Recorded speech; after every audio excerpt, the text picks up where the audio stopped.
Hello, welcome back to my channel और टहलिया वांगशन फैन फिक्शन। अगर आपको मेरी स्टोरी पसंद है तो प्लीज़ मेरे चैनल को लाइक शेयर और सब्सक्राइब जरूर कीजिएगा। और जितने भी नए हैं मेरे चैनल पर उन सभी का स्वागत है मेरे चैनल पर। और जिन्होंने मेरे चैनल को सब्सक्राइब किया है, थैंक यू सो मच मुझे सपोर्ट करने के लिए। नावल को शुरू करने से पहले मैं आप सभी से कुछ बात करना चाहती हूँ मेरे नावल को लेकर, कि ये नावल और कितना लंबा होगा और इसके कितने पार्ट हैं।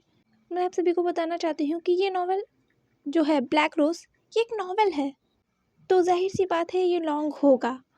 पर मैं आप सभी के लिए इसे जल्दी जल्दी रैप अप करने की कोशिश कर रही हूँ। पर मैं जल्दी में रैप अप कर तो रही हूँ, पर इसे मैं कई पार्ट्स को हटा नहीं सकती हूँ। अगर मैंने कई सीन्स को हटाया तो नॉवल बिगड़ जाएगी, सीक्वेंस टूट जाएंगे, जिस कड़ी जो बनी है वो टूट जाएगी। और सारे पार्ट्स जो हैं, सारे चैप्टर्स जो हैं मेरे, हर एक वो कनेक्ट करते हैं लास्ट सीन से, मेरे स्टोरी के एंडिंग से। तो वो कड़ी टूट जाएगी और सारा नॉवल बिगड़ जाएगा, तो एंडिंग ही बेकार हो जाएगी। तो किसी को समझ में नहीं आएगा जब वो एंडिंग देखेंगे कि कब कब ये सीन हुआ, कब ये कहा गया था, कब ये स्टेटमेंट दी गई थी। किसी को पता ही नहीं चलेगा ना। इसी वजह से मैं स्टोरी लाइन को बदल नहीं सकती हूँ, या स्टोरी को शॉर्ट करने के लिए कई क्लिप को काट नहीं सकती हूँ। आई एम सो सॉरी, पर मुझे ये कहना पड़ रहा है। इसीलिए मैं इस नॉवेल के लगभग 1 घंटे के वीडियो को अपलोड करती हूँ, इसी वजह से कि ये नॉवेल जल्दी ख़त्म हो जाए। बट नॉवेल को बिल्डअप करने के लिए, एंड तक पहुँचाने के लिए भी वक्त लगते हैं। सो प्लीज़ मुझे वक्त दीजिए। पर मैं आपको इतना बता सकती हूँ कि ये नॉवेल धीरे धीरे एंडिंग की तरफ जा रही है। एंड थैंक यू जितने लोगों ने पेशेंटली इस नॉवेल को सुना है। मैं जल्दी ही इस नॉवेल को ख़त्म करने की कोशिश करूँगी। सो मैंने आज के लिए आपका बहुत ज़्यादा वक्त ले लिया है, 2 मिनट से ऊपर हो गए हैं। तो चलिए ज़्यादा देरी ना करते हुए अपने ब्यूटीफुल नॉवेल को शुरू करते हैं, जिसका नाम है ब्लैक रोज़। कल के पार्ट में प्रेसिडेंट टैन वांग जी ने एक डॉक्टर से पूछा था कि क्या मैं अपने ओमेगा से मिल सकता हूँ। और प्रेसिडेंट टैन वांग जी आज उस ओटी के दरवाजे के बाहर खड़े हैं, जिस ओटी में अभी भी विंग को रखा गया है। और वो उस दरवाजे के उस छोटे से कांच से देख सकते हैं अपने ओमेगा को, जिसके चेहरे पर वो बड़ा सा ऑक्सीजन मास्क लगा है। और उस ऑक्सीजन मास्क से वो सांसें ले रहा है।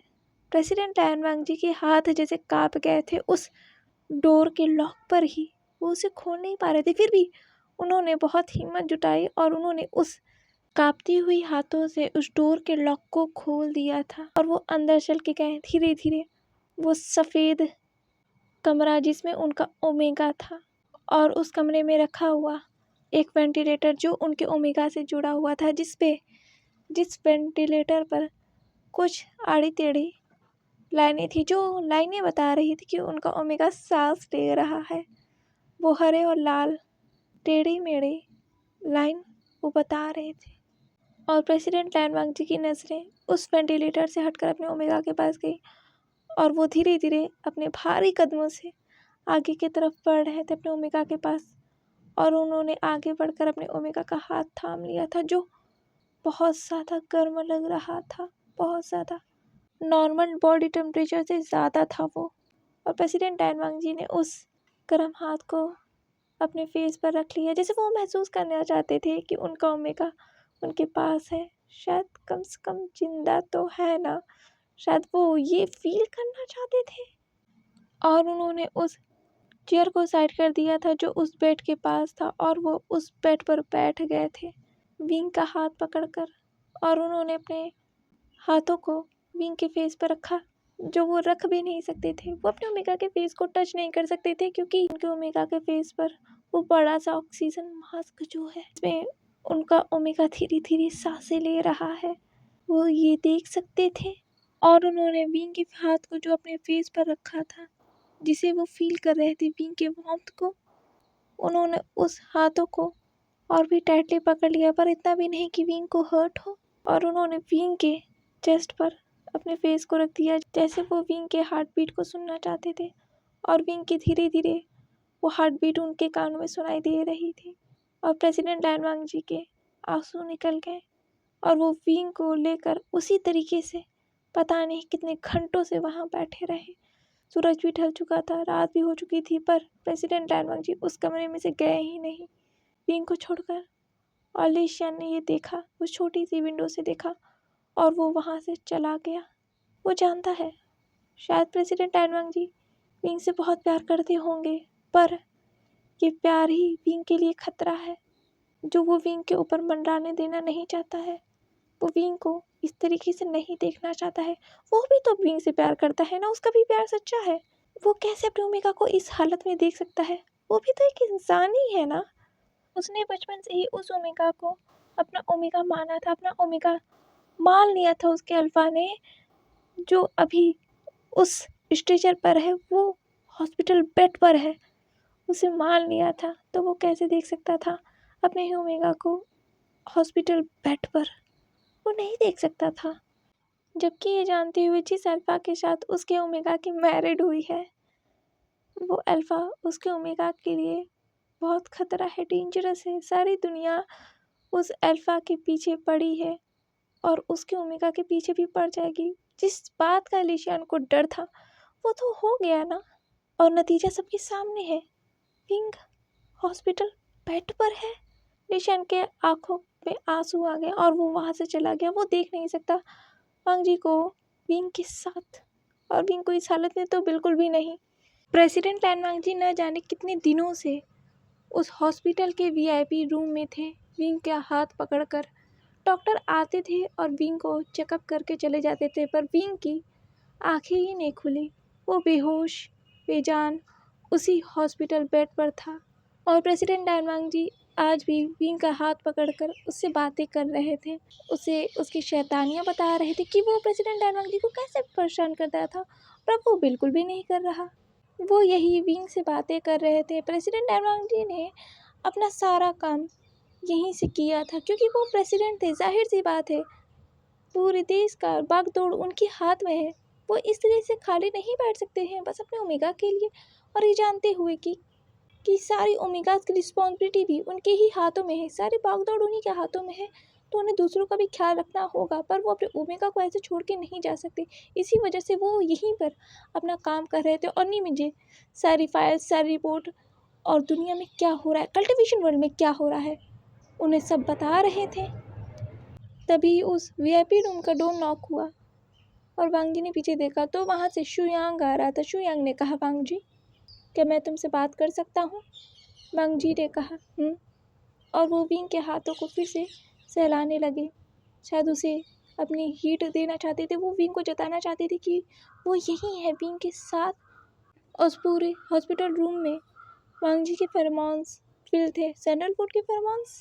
शुयांग ने बैठते हुए पास के सोफे पर कहा, वांग जी विंग कैसा है? प्रेसिडेंट लैन वांग जी ने कहा, पहले की तरह। और फिर उन्होंने विंग के फेस को देखा, जिसके फेस पर ऑक्सीजन मास्क था। शुयांग ने कहा, तुम कैसे हो?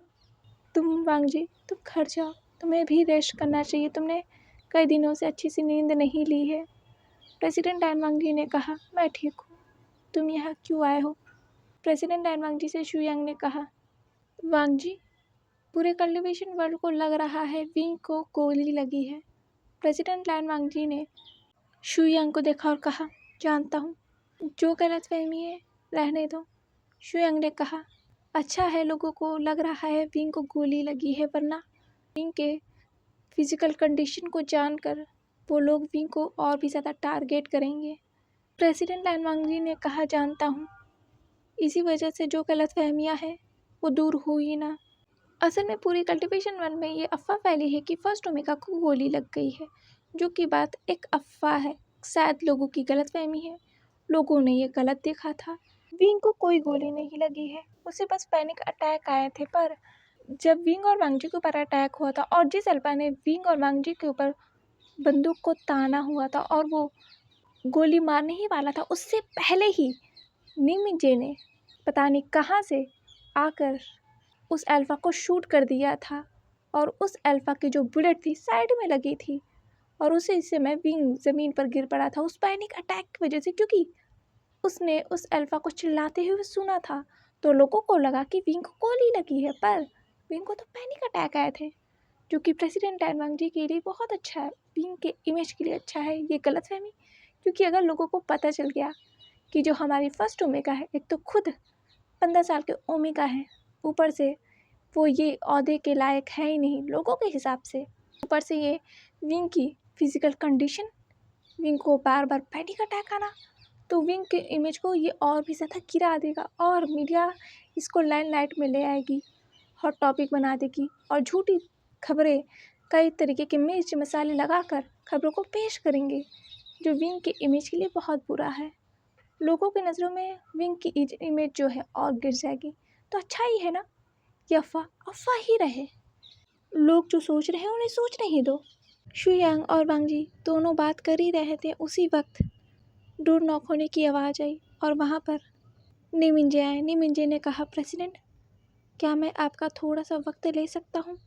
प्रेसिडेंट लैन खड़े हो गए और उन्होंने विंग के हाथों को धीरे से उस बेड पर रख दिया और उसे ब्लैंकेट से टक कर दिया था और उन्होंने विंग के फोरहेड पर एक किस किया। नी मिंजे की नज़रें झुकी हुई थी। प्रेसिडेंट लैंड ने कहा, बाहर चल के बात करते हैं।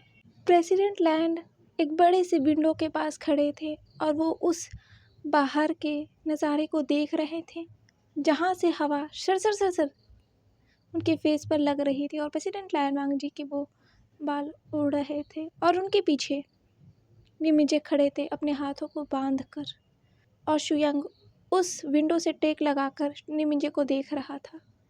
नी मिंजे ने कहा, प्रेसिडेंट उस अल्फा को होश आ गया है, अब वो बात कर सकता है। शुयांग ने कहा, वांग जी कौन सा अल्फा? वांग जी ने कहा, शूटर। शुयांग ने कहा, क्या क्या वो वही शूटर तो नहीं जिन्होंने तुम्हारे ऊपर और विंग के ऊपर अटैक किया था? वांग जी ने कहा, शुयांग ने कहा, वाह ये तो बहुत अच्छी खबर है, इसे तो हमें पता चल जाएगा कि किसने अटैक किया और बार बार कौन अटैक कर रहा है तुम्हारे ऊपर। वांग जी ने कहा, शुयांग ने कहा, गुड, हमें जल्दी उसके पास जाना चाहिए। भी वांग जी को एक कॉल आया और शुयांग वहीं रुक गया। वांग जी ने उस कॉल को देखा और उस कॉल को उठा लिया और नी मिंजे वहाँ से और भी ज़्यादा दूर चले गए थे क्योंकि वो प्रेसिडेंट के कॉल को सुन नहीं सकते थे। वांग जी ने उस कॉल को उठाया और उस फ़ोन को अपने कानों पर लगाया। सामने वाले पर्सन ने कहा, प्रेसिडेंट हमें पता चल गया है कि किसने हमला किया था अज़ेलिया में। प्रेसिडेंट लैन वांग जी के फेस पर एक स्मिक आ गया। उन्होंने कहा, गुड। सामने वाले पर्सन ने कहा, मिस्टर चा ने हमारी बहुत बड़ी हेल्प की है, उनकी वजह से ही ये हो पाया है। वांग जी ने कुछ नहीं कहा। प्रेसिडेंट ये बहुत बड़ी साजिश लगती है, षड्यंत्र लगते हैं, सारे सबूत को छुपा दिया गया था, दबा दिया गया था, एक भी सबूत हमारे हाथ नहीं लग रहा था। और सबसे बड़ी बात, जिस क्लैन ने किया है ये, वो क्लैन तो बहुत छोटा सा क्लैन है। उस अल्फ़ा ने कहा, प्रेसिडेंट ये हाना ने किया है, हाना क्लैन। वांग जी ने कहा, हाना। सामने वाले पर्सन ने कहा, हाँ प्रेसिडेंट ये हाना ने किया है, पर बात ये बनती है हाना ऐसा कर कैसे सकता है, वो तो बहुत छोटा सा क्लैन है और वो फर्स्ट ओमेगा और उनकी फैमिली के पीछे क्यों थे? प्रेसिडेंट लगता है बहुत बड़ी साजिश है, या तो हाना का कोई साथ दे रहा है या तो हाना के पर निकल आए हैं जो वो इतने बड़े शख्सियत से टक्कर ले रहा है जो हाना कर नहीं सकता। प्रेसिडेंट हमें पता लगाने के लिए और भी वक्त लगेगा क्योंकि सबूत को मिटा दिया गया है, इकट्ठा करने में वक्त लग रहा है, पर बहुत मुश्किल से हमें पता चला है कि हाना ने ही किया है। प्रेसिडेंट ये कंफर्म है, सबूत झुटलाए नहीं जा सकते हैं। वांग जी ने कहा, और उन्होंने फ़ोन काट दिया था। मिस्टर चा जो अज़ेलिया के प्रेसिडेंट है, उन्होंने मदद किया था सबूतों को जुटाने में, क्योंकि बात ये थी कि किसी के भी देश में जाके, किसी के भी घर में जाके आप ऐसे ही सबूतों को नहीं जुटा सकते, वो भी एक इंटरनेशनल मैटर के लिए तो बिल्कुल भी नहीं, परमिशन लेनी पड़ती है। इसी वजह से मिस्टर चा ने प्रेसिडेंट लैन की हेल्प की थी सबूतों को जुटाने में, क्योंकि अज़ेलिया और चाइना के बहुत अच्छे संबंध रहे हैं पुराने। वांग जी ने शुयांग की तरफ देखा और कहा, हाना क्लैन। शुयांग ने कहा, हाना? वांग जी ने कहा, अज़ेलिया पर अटैक हाना ने किया था। शुयांग ने कहा, क्या? इम्पॉसिबल, हाना कैसे कर सकता है, वो तो बहुत छोटा सा क्लैन है। नहीं नहीं नहीं नहीं, हो भी सकता है, वो हमेशा से आना चाहती थी। हाँ हो भी सकता है, तुम्हारी वजह से तो वो लोग निकाले गए थे क्योरा में से, तो हो भी सकता है उन लोगों ने बदला लिया हो तुमसे, पर वो विंग और उसकी फैमिली पर क्यों टारगेट करेंगे? वांग जी ने कहा, बस यही जानना है। शुयांग ने कहा, वांग जी मुझे लगता है ये बहुत बड़ी साजिश है। वांग जी ने कुछ नहीं कहा और उन्होंने नी मिंजे को देखा और प्रेसिडेंट डैन वांग जी वहाँ से जाने लगे। उस कॉरिडोर में से विंग के पास वो पूरा फ्लोर ही खाली था। कह लो हॉस्पिटल के पूरे 2 फ्लोर्स खाली थे, क्योंकि ये प्रेसिडेंट का मामला है ना, रिस्क नहीं लिया जा सकता है। और बॉडीगार्ड्स, प्रेसिडेंट के जितने भी गार्ड्स थे उस फ्लोर को पूरी तरीके से घेरे हुए थे। उस फ्लोर पर बहुत चुनिंदा ही लोगों का आना जाना था, जो शायद वीआईपी थे, और नॉर्मल लोगों का आना तो पॉसिबल ही नहीं था। सबकी तलाशी ली जा रही थी, चाहे वो जो भी हो, कोई भी हो। आने वाले डॉक्टर्स चाहे नर्सेस, सभी की तलाशी ली जा रही थी, और बिना तलाशी के कोई जा ही नहीं सकता था उस फ्लोर पर। जितने भी मेडिसिन थे, सिरिंज थे, सभी की चेक किया जा रहा था कि वो ओरिजिनल तो है, किसी प्रकार की साजिश तो नहीं है, किसी प्रकार का जहर तो नहीं घोल दिया गया है उस मेडिसिन्स में। हर चीज़ का बारीकी से चेक किया जा रहा था, ध्यान दिया जा रहा था पूरे हॉस्पिटल पर। और नीमिंजे की पैनी नज़रें उस हॉस्पिटल पे थी। किसी प्रकार का गड़बड़ होने का गुंजाइश ही नहीं था। प्रेसिडेंट लैन वांग जी उस कॉरिडोर से होते हुए विंग के हॉस्पिटल रूम में गए तो उन्होंने देखा जी बहुत घबराई हुई थी, और दरवाजे पर वो जूस का गिलास गिरा हुआ था, जिसके कांच इधर उधर बिखर चुके थे और वो टूट चुका था। प्रेसिडेंट लैन ने देखा जी ने दौड़ते हुए वॉशरूम के डोर को खोला और उसमें वो कुछ ढूंढने लगी, और फिर वो दौड़ कर गई और फिर उसने बालकनी में ढूंढा। वांग जी ने कहा, साओ जी क्या हुआ, आप इतने घबरा क्यों रहे हैं? जी ने कहा, वांग जी तुम कहाँ थे? वांग जी ने कहा, मैं बस यहीं कॉरिडोर में था।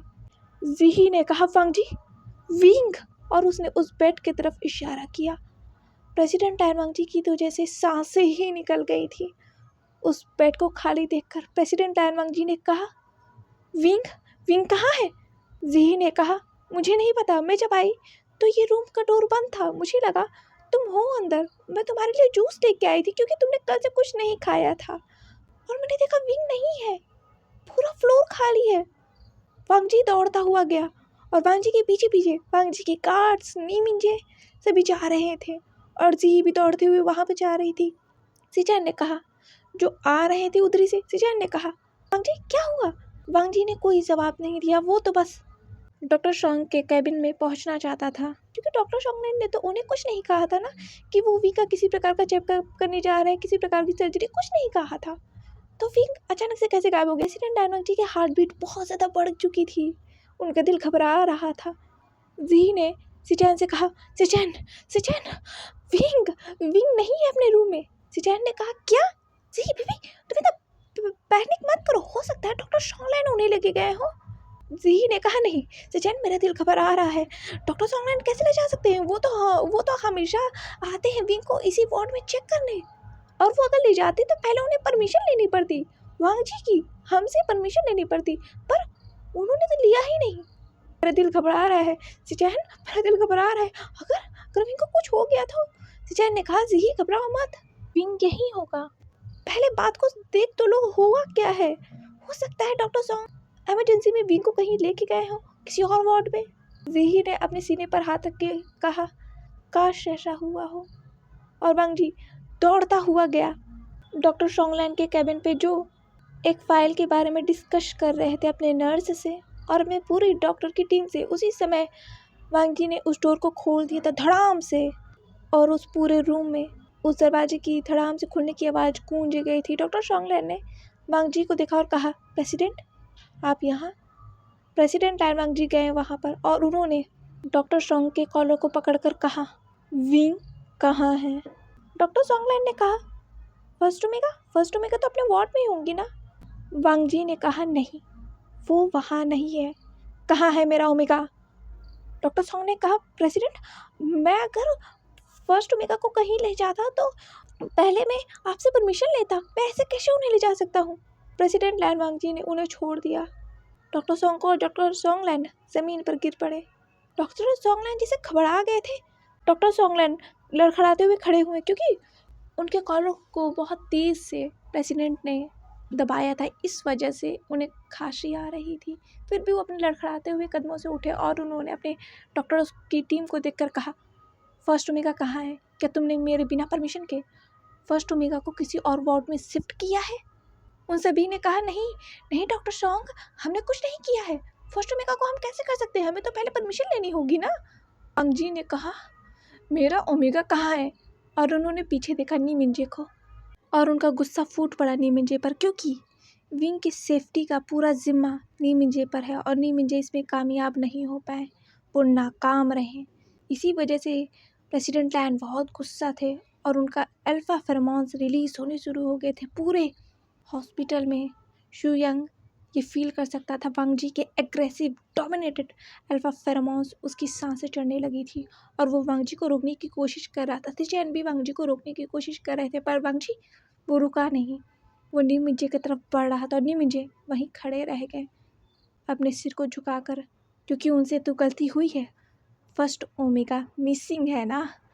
और वांग जी ने नी मिंजे के गले को पकड़ लिया और नी मिंजे जो उस डोर पे खड़े थे, वांग जी ने उनके गले को पकड़कर पीछे की तरफ ढकेलता हुआ उस वॉल पर ले गया और उस वॉल पर नी मिंजे को प्रेस कर दिया और उनके गले को दबाने लगा था। नी मिंजे को सांस नहीं आ रही थी, उनकी सांसें चढ़ी रही थी और वांग जी ने गले के पकड़कर ऊपर की तरफ उठा दिया था। नी मिंजे के पैर जो हैं हवा में लटक रहे थे और जी ने कहा, वांग जी तुम ये क्या कर रहे हो? वो मर जाएंगे वांग जी, वो मर जाएंगे। पर वांग जी उसके ऊपर तो खून सवार था, क्योंकि वो वांग जी नहीं था, उसका अल्फा था, उसका डोमिनेटेड अल्फा जो अपने ओमेगा के लिए पागल है और उसका ओमेगा उसके पास नहीं है और उसके फेरोमोन्स उसे फील नहीं हो रहे हैं पूरे हॉस्पिटल में ही, जिसकी वजह से वो पागल हो गया है। और नहीं मुझे कुछ कह नहीं रहे थे क्योंकि उनसे गलती हुई है। चाहे प्रेसिडेंट उन्हें मार भी दे ना, उसे कोई गम नहीं होगा क्योंकि उसने प्रेसिडेंट को निराश किया है। इसी वजह से वो कोई भी अपनी सफाई नहीं दे रहे थे, वो बस प्रेसिडेंट से नज़रें चुरा रहे थे। आज प्रेसिडेंट मार दे भी देना गम नहीं है, बस उनसे गलती हुई है इस बात का गम है। मुझे खांसने लगे थे क्योंकि उनका जो गला है वो बहुत ज़्यादा दब रहा था, उनकी सांसें नहीं आ रही थी और वांग जी उन्हें गोल्डन आई से देख रहा था जैसे वो आज निमिंजे को मार डालेंगे। उन्होंने अपने अल्फा वॉइस में कहा, मेरा ओमेगा कहाँ है? निमिंजे ने कुछ नहीं कहा और वांग जी ने कसकर और दबा दिया था उनके गले को। वांग जी ने कहा, अगर मेरा ओमेगा मिला नहीं ना मुझे, सबसे पहले मैं तुम्हें ही मारूंगा। और प्रेसिडेंट लैन वांग जी के अल्फा ने एक बार और कसकर निमिंजे के गले को दबाया और उन्होंने निमिंजे को छोड़ दिया और जिससे निमिंजे ज़मीन पर गिर गए क्योंकि वो हवा में थे, इस वजह से वो ज़मीन में गिर गए और वो अपने गले को पकड़कर खांसने लगे थे और वांग जी ने उनसे पीट कर लिया था।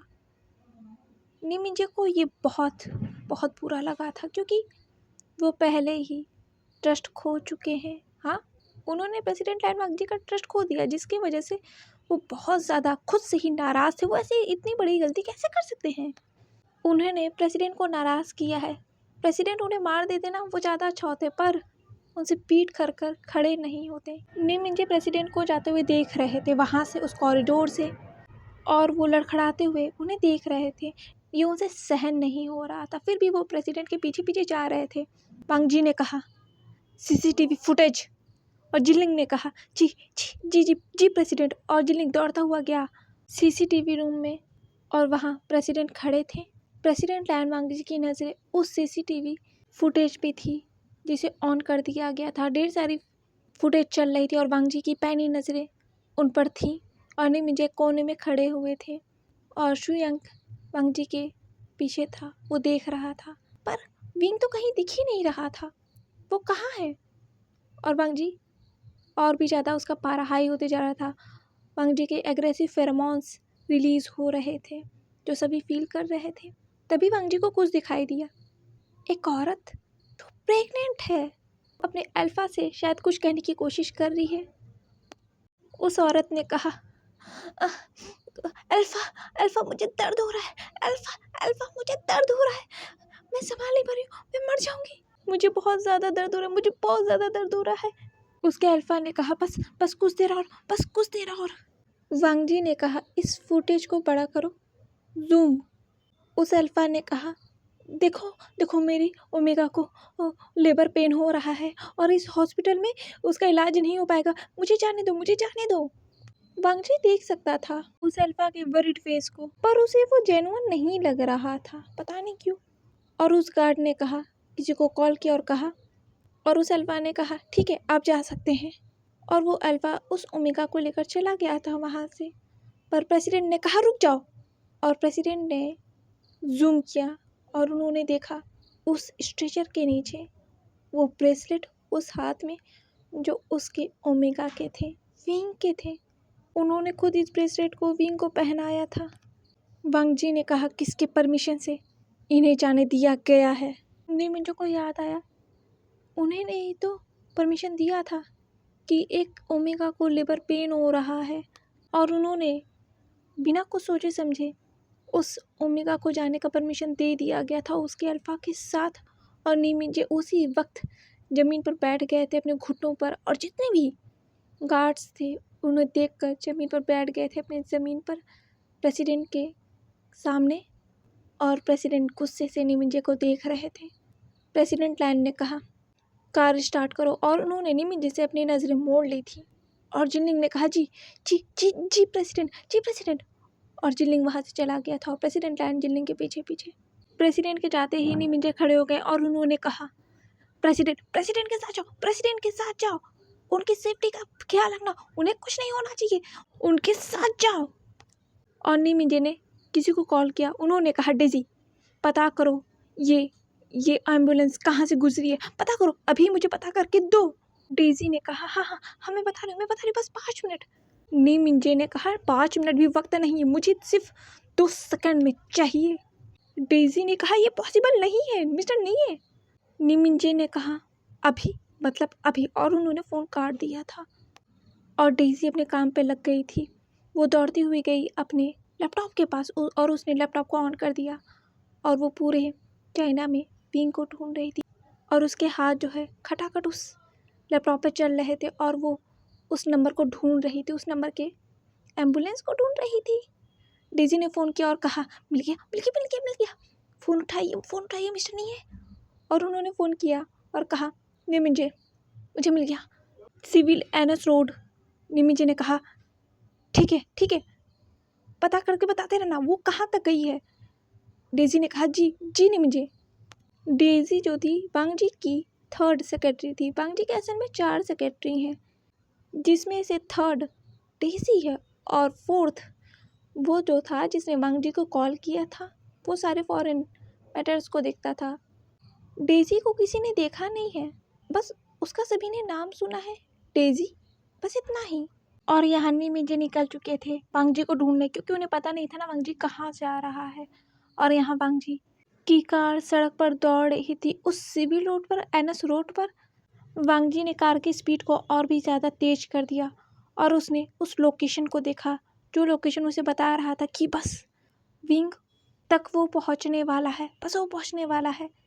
जो विंग ने ब्रेसलेट पहन रखा था, उस ब्रेसलेट में वांग जी ने ट्रैकर लगाया था। वांग जी बहुत इनसिक्योर रहता था विंग के लिए, उसकी सेफ्टी के लिए, इसी वजह से उसने विंग के ब्रेसलेट में ट्रैकर लगाया था। इसलिए वजह से उसने कहा था कि विंग इस ब्रेसलेट को कभी ना निकाले। और विंग, जैसा कि वो हमेशा प्रेसिडेंट लैंड की बातें मानता हुआ आया है, उसने इस ब्रेसलेट को निकाला नहीं था, जिसकी मदद से प्रेसिडेंट लैंड वहाँ पर पहुँच चुके थे और उनकी कार घिसटाते हुई रुकी वहाँ पर, क्योंकि वांग जी ने ब्रेक लगाया था और सामने वो कार थी जिस कार में विंग को ले जाया जा रहा था। वांग जी के पीछे पीछे शुयांग की कार और सिचैन की कार रुकी वहीं पर और वांग जी उस कार में से निकल गया और उसके हाथ में गन था। वांग जी आगे चलकर आया और उसने सामने वाले कार के ड्राइवर को मार दिया था, जिससे वो कार वहीं रुक गई थी, जिससे पीछे बैक सीट पर बैठा हुआ पर्सन तिलमिला गया था और वो उस कार के डोर को खोलकर बाहर आ गया और उसने घसीटते हुए एक ओमेगा को बाहर निकाला जो शायद बेहोश था, क्योंकि वो विंग था, वो बेहोश था। जैसे ही उस आदमी ने उस ओमेगा को बाहर निकाला, वो ओमेगा ज़मीन पर गिर गया उसके घुटने छिल गए थे, उसे खून निकल रहे थे और प्रेसिडेंट डायनांग जी की मुट्ठियाँ टाइट हो गई थी। उन्होंने कहा, मेरे ओमेगा को छोड़ो। उस अल्फा ने उस ओमेगा को पकड़ा और उसे घसीट कर उस जमीन से उठाया और उसके फोरहेड पर पॉइंट कर दिया और कहा, इसी के लिए ये सब हो रहा है ना, इसी ओमेगा के लिए। हाँ, इस ओमेगा की वजह से मेरा बाप मारा गया, इस ओमेगा की वजह से मेरा भाई अभी भी कोमा में है, इस ओमेगा की वजह से सब कुछ हुआ है। वो लोग इस ओमेगा को चाहते हैं ना, तुम इस ओमेगा को चाहते हो और मेरा बाप भी चाहता था इस ओमेगा को। इस ओमेगा में है क्या जो इस ओमेगा को सब चाहते हैं? हाँ, क्यों ना मैं इस ओमेगा को ही मार दूं, जिससे ये गेम यही खत्म हो जाए। खेल जो चल रहा है जिसने मेरे पूरे खानदान को ही खत्म कर दिया। वांग जी ने कहा, अगर मेरे ओमेगा को कुछ भी हुआ ना, मैं तुम्हें जान से मार डालूंगा। उस अल्फा ने कहा, मौत की धमकी तुम किसे दे रहे हो? मौत की धमकी वो भी तुम मुझे दे रहे हो? अगर मैंने इस ओमेगा को मार दिया ना, वैसे ही मैं मर जाऊंगा और मुझे पता है तुम इस ओमेगा को तो मुझे ले जाने नहीं दोगे, जो मैं बहुत अच्छे से जानता हूँ। और मैंने इस ओमेगा को मार दिया ना, तो वो लोग भी मुझे नहीं छोड़ने वाले। तुम्हें पता है, मैं अपने बाप के मरने के बाद आग में जला हूँ, क्योंकि मेरा बाप बस इस ओमेगा की वजह से मारा गया है। तो मैं इस ओमेगा को कैसे छोड़ सकता हूँ? मेरा भाई अभी भी कोमा में है, तो मैं इसे कैसे छोड़ दूँ? कब से मैंने इंतज़ार जो किया है। और उस अल्फा ने विंग के फोरहेड पर उस गन को और प्रेस किया और लीशन की कार वहाँ पे रुकी और लीशन दौड़ता हुआ आया और उसने कहा, स्टॉप, उसे छोड़ दो। उसने कुछ नहीं किया, उसने कुछ भी नहीं किया। उस अल्फा ने लीशन को देखा और कहा, पता नहीं कितने लोग इस ओमेगा के पीछे हैं, ये बिच पता नहीं कितनों के। वांग जी ने कहा, शट अप, मेरे ओमेगा के बारे में एक शब्द नहीं कहना। और वांग जी ने अपने गन को उठाया और उसी वक्त उस अल्फा के फोरहेड पर शूट कर दिया था और वो अल्फा उसी वक्त ज़मीन पर गिर पड़ा था, जिसके गिरने की वजह से विंग के हाथों से उसकी पकड़ ढीली हो गई थी और विंग ज़मीन पर गिर गया और उसके फोरहेड पर चोट लग गई थी, जिसकी वजह से उसके फोरहेड से खून निकलने लगे थे।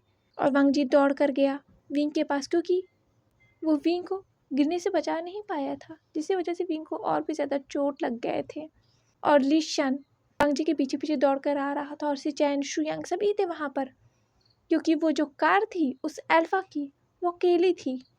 उस अल्फा ने बहुत चालाकी से विंग को उस हॉस्पिटल में से निकाला था, क्योंकि वो जानता था अगर वो ढेर सारे लोगों को लेके जाएगा, प्रेसिडेंट लैन की नज़रों में वो आ जाएगा। इसी वजह से वो बस अपने 2 साथियों को लेकर ही गया था, जिससे प्रेसिडेंट लैन की नज़रें उस पर ना जाए। पर वो तो पड़ गई।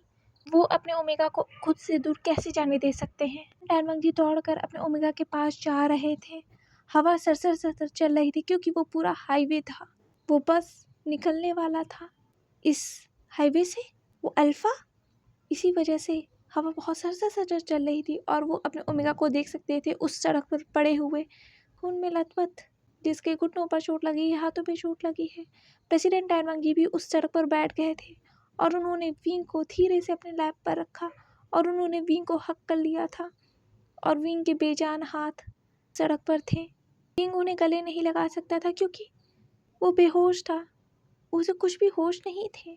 और प्रेसिडेंट डायनवांग जी ने विंग को पकड़कर अपने सीने से लगा लिया था, जैसे वो महसूस करना चाहते थे उनका ओमेगा उनके पास है। वो विंग के ओमेगा फेरोमोन्स को इनहेल करने लगे थे और उसी वक्त लिशन ने विंग को पकड़कर उनसे खींच लिया और उसने कहा, मैं विंग को यहाँ से ले जा रहा हूँ अजीलिया, ये आपके साथ जब तक रहेगा ना, मौत का साया इसके ऊपर मंडराता रहेगा। जब तक आप इसकी जान नहीं ले लेंगे ना, आप इसे छोड़ेंगे नहीं। इससे तो अच्छा है मैं इसे लेके चला जाऊँ दूर, इन खतरों से, इन लोगों से दूर, आपसे दूर। मैं नहीं चाहता कि अगली बार मैं विंग की लाश देखूं।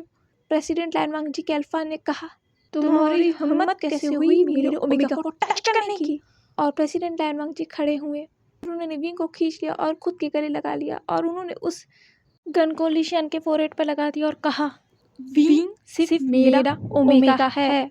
वो अपनी गोल्डन आइज से लिशन को देख रहे थे और लिशन अपनी डार्क आइज से प्रेसिडेंट लैन को देख रहा था।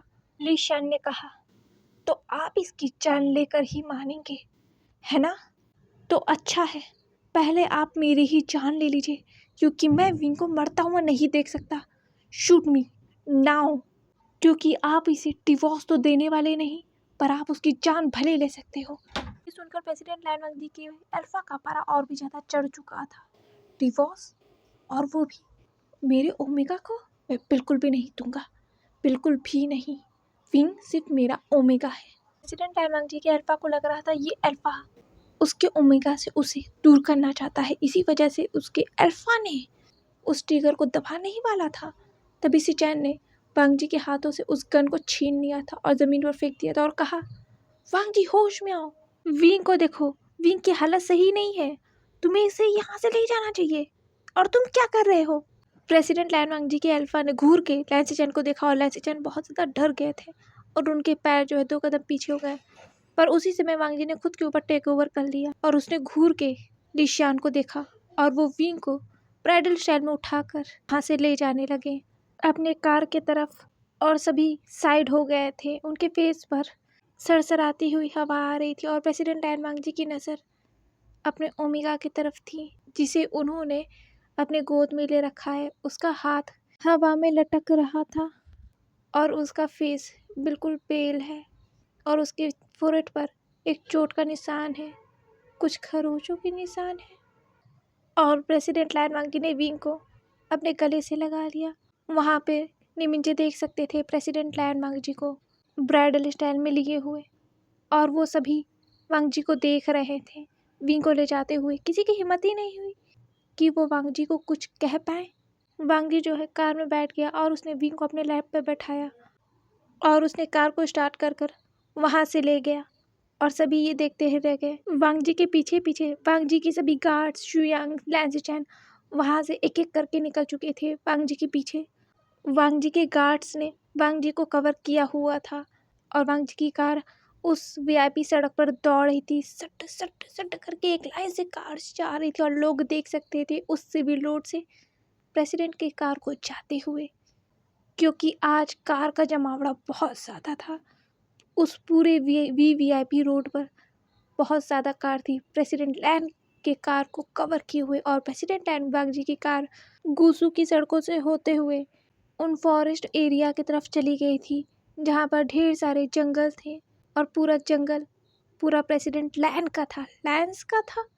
और वहाँ से उनकी कार गुजर रही थी और कुछ देर बाद वो लैन पैलेस में पहुँच चुके थे। और लैन पैलेस के पास पहुँचते ही जी बाहर दौड़ कर आई और उसने विंग को देखा, और वो विंग और प्रेसिडेंट लैन वांग जी के पास ही, और उसने कहा, विंग, विंग कैसा है, विंग कैसा है वांग जी? और वहाँ डॉक्टर स्ट्रॉन्गलैंड आ गए थे। डॉक्टर स्ट्रॉन्गलैंड ने कहा, प्रेसिडेंट, मुझे मुझे फर्स्ट ओमेगा को चेक करना होगा। वांग जी ने घूर के डॉक्टर स्ट्रॉन्ग को देखा और डॉक्टर स्ट्रॉन्गलैंड पीछे हो गए।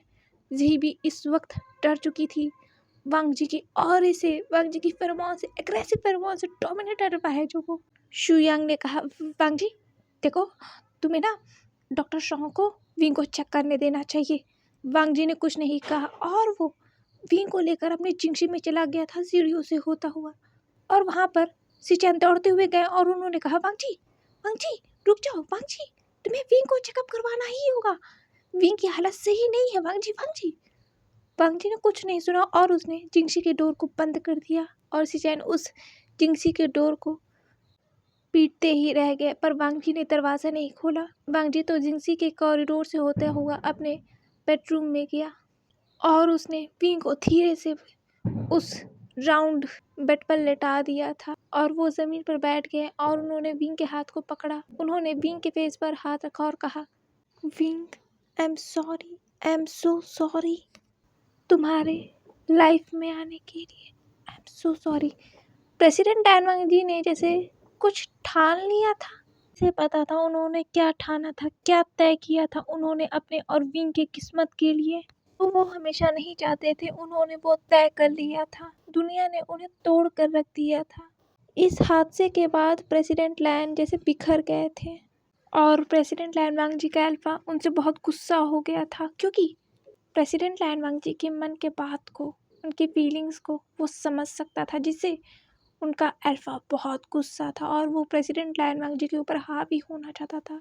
पर प्रेसिडेंट टैन वांग जी ये होने नहीं दे रहे थे। उन्होंने अपने अल्फा को ब्लॉक कर दिया था।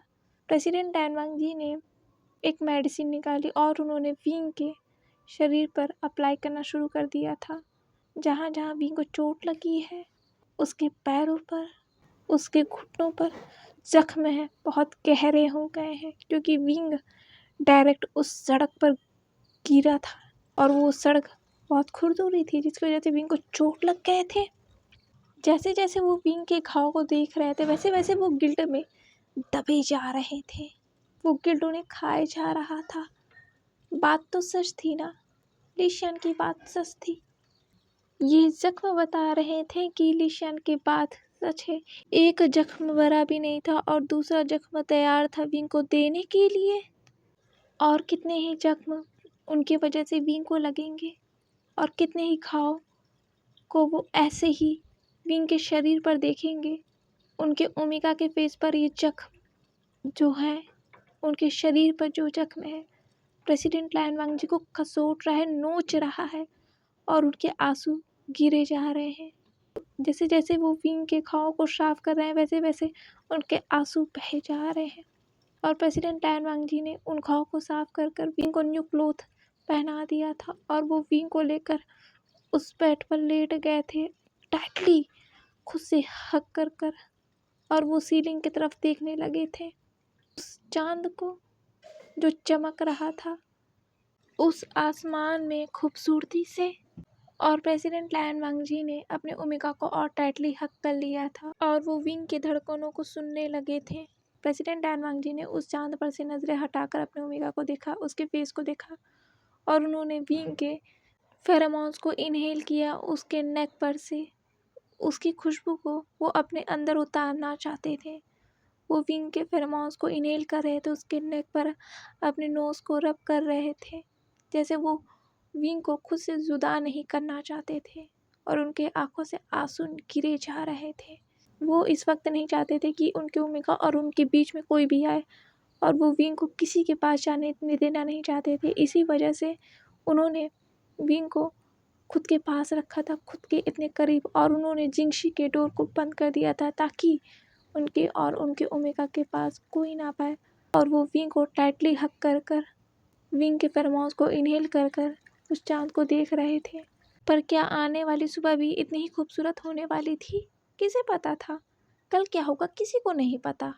जैसे आज का वो दिन, एक हफ्ते बाद डॉक्टर सोंगलैन आए हैं विंग को वो दोबारा इंजेक्शन लगाने, क्योंकि विंग की मेडिसिन हमेशा की तरह स्किप नहीं हो सकती, वरना विंग की कंडीशन और बिगड़ सकती है। डॉक्टर सोंग ने कहा, प्रेसिडेंट, फर्स्ट ओमेगा को अब तक होश में आ जाना चाहिए, वो कभी भी होश में आ सकते हैं। और डॉक्टर सोंगलैन ने उस इंजेक्शन के सिरिंज में एक दवाई को फिल किया और वो विंग को लगाने ही जा रहे थे कि विंग की धीरे धीरे आंखें खुल गईं। वो रोशनी में खुद को एडजस्ट करने की कोशिश कर रहा था, और ये ना वांग जी ने ध्यान दिया था, ना प्रेसिडेंट टैन वांग जी ने। वांग जी तो उस सिरिंज को देख रहा था जिस सिरिंज को डॉक्टर सोंगलैन विंग को लगाने वाले थे, और विंग यहाँ धीरे धीरे एडजस्ट करने लगा लाइट्स में, क्योंकि वो काफ़ी दिनों के बाद जो जागा है, और वो उठ गया। वांग जी ने कहा, विंग। और डॉक्टर सोंगलैन जो विंग को सिरिंज लगाने जा रहे थे, डॉक्टर सोंगलैन के हाथ पे तपाक से विंग ने हाथ मारा और कहा, यू घटिया डॉक्टर, तुम मुझे इंजेक्शन लगाने जा रहे थे। और विंग उस बेड पर से उतर गया और वो लड़खड़ा गया, क्योंकि वो ठीक से चल नहीं पा रहा था, उसका शरीर कमज़ोर था, जैसा कि डॉक्टर सोंगलैन ने कहा था। पर विंग इतना डरा हुआ था उस सिरिंज को देखकर, इतनी बड़ी सिरिंज उसे खोंचने वाला था ये इंसान। उसने कहा, you dirty doctor, monkey doctor, donkey donkey doctor, तुम मुझे इतना बड़ा इंजेक्शन लगाने जा रहे थे। काका काका, ये मुझे इंजेक्शन लगाने जा रहा था काका। और विंग दौड़ता हुआ पूरे पैलेस में घूम रहा था, और सभी विंग को देखकर शॉक। क्या विंग ऐसे होश में आएगा? किसी ने एक्सपेक्ट नहीं किया था। ज़ी ने कहा, विंग रुक जाओ, तुम्हारी हालत सही नहीं है, विंग रुको रुको। प्रेसिडेंट टैन वांग जी विंग के पीछे पीछे भागने लगे और उन्होंने कहा, विंग रुको, मैं इधर हूँ। विंग ने कहा, गग्गा गग्गा। और उसने प्रेसिडेंट लैन वांग जी को हक कर लिया और उसने कहा गग्गा वो मुझे इतनी बड़ी सी इंजेक्शन लगाने जा रहा था, मैं नहीं लगवाऊंगा। प्रेसिडेंट लैन वांग जी ने कहा बीबी, वो भी थक गए थे इतने तेज दौड़ते हुए। उन्होंने कहा विंग देखो इसके बारे में बात करते हैं, तुम्हें इंजेक्शन लगना ज़रूरी है, मिस नहीं हो सकते। विंग ने कहा क्या, और उसने प्रेसिडेंट लैन वांग जी को खुद से दूर कर दिया और उसने कहा आप भी मुझे इंजेक्शन लगाओगे मुझे नहीं लगवाना, मुझे नहीं लगवाना। और वो भाग गया दौड़ता हुआ उस गैलरी में। प्रेसिडेंट लैन वांग जी ने कहा विंग रुको रुको विंग। विंग पता नहीं कहाँ गया। इतने बड़े पैलेस में प्रेसिडेंट लैन वांग जी ने विंग को मिस कर दिया था। इतने बड़े पैलेस में विंग खो गया था खुद के घर में ही, और प्रेसिडेंट लैन वांग जी विंग को ढूंढ रहे थे। प्रेसिडेंट लैन वांग जी ने कहा ढूंढो विंग को, ढूंढो वो कहाँ है। पूरे पैलेस में हल्ला मच गया था फर्स्ट ओमेगा को ढूंढने के लिए, उनको इंजेक्शन लगना बहुत ज़रूरी है। और डॉक्टर स्ट्रॉन्गलैंड सोच रहे थे donkey doctor, dirty doctor, monkey doctor, ऐसा क्यों कहती हैं फर्स्ट ओमेगा। आज के लिए बस इतना ही, मिलते हैं नेक्स्ट पार्ट में ब्लैक रोज के एक और पार्ट के साथ। कमेंट करके आप लोग बताइएगा कि आज का पार्ट आप लोग को कैसा लगा। Bye bye.